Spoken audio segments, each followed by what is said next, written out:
Welcome back to Chapters Create Character. My name is Legend Moore, and this is my mom, Rakisha. Hi. And today we're going to be reading 2 new stories of Black heroes. Can you tell us what they are? Yes, sir. So today we're going to be talking about Shaka Zulu. He was an African warrior, and we're going to be talking about Mr. William Cuffay, who was a huge influence in the political arena when it comes to being able to vote as a Black person. So pretty cool stuff. Right. Enjoy the video. Bye. Shaka Zulu. Shaka Zulu was a famous African warrior and king. He was one of the most influential rulers of the Zulu kingdom, which covered much of southern Africa. Shaka Zulu was born around 1787. His father was a king of the Zulu nation, and his mother was a princess, the daughter of a rival king. Shaka's parents were not supposed to have another child together because they were from different clans. Shaka and his mother were sent away from his father's clan to live with his mother's. As a child, Shaka was often teased and ridiculed because of his family's history. However, over time, he grew tall and strong. From an early age, he was a natural leader. He became an expert fighter and military strategist. After the death of his father, Shaka Zulu became the leader of the Zulu kingdom. He developed many new military tactics, which helped him gain power. For instance, his warriors used shorter spears, which gave them an advantage in hand-to-hand combat.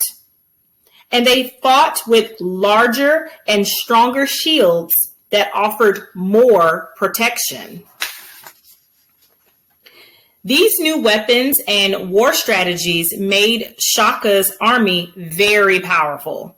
Shaka Zulu is most remembered from his famous fighting strategy called the Buffalo Horn Formation.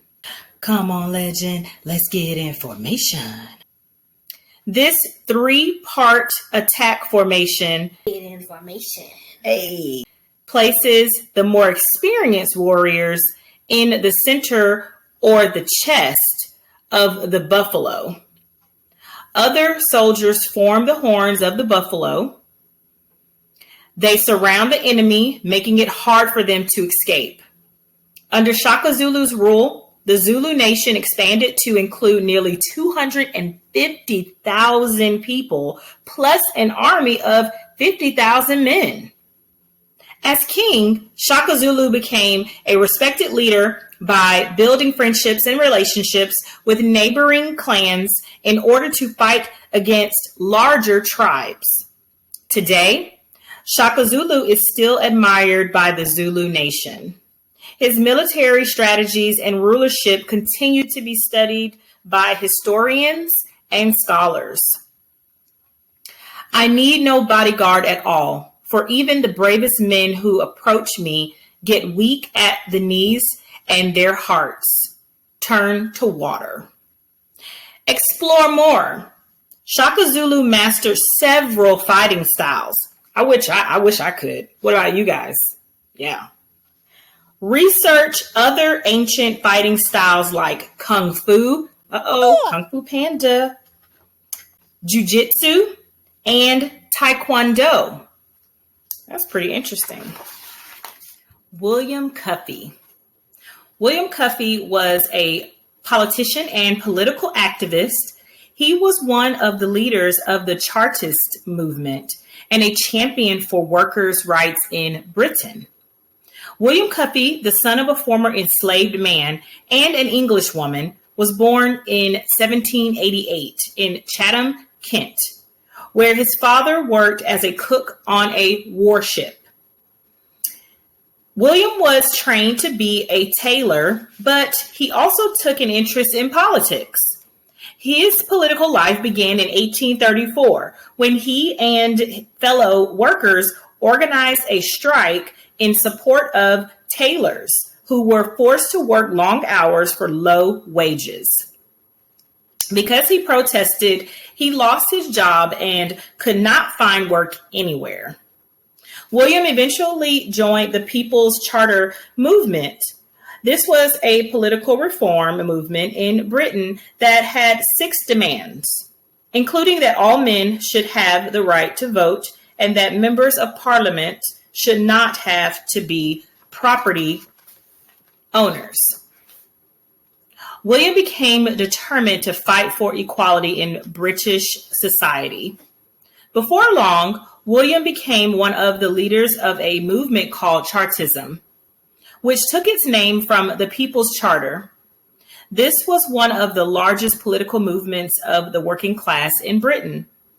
Its main purpose was to bargain for better working conditions and treatment for employees. William was one of the only Black men in his party, and he played a major role in the organization's growth. William was one of 3 men who planned an uprising against the government. However, the plans were leaked to the authorities, so the uprising never took place. William was arrested, charged, convicted, and sentenced to 21 years in Tasmania. I actually have a friend from Tasmania.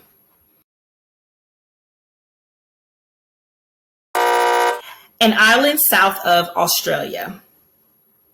However, William's sentence did not stop him.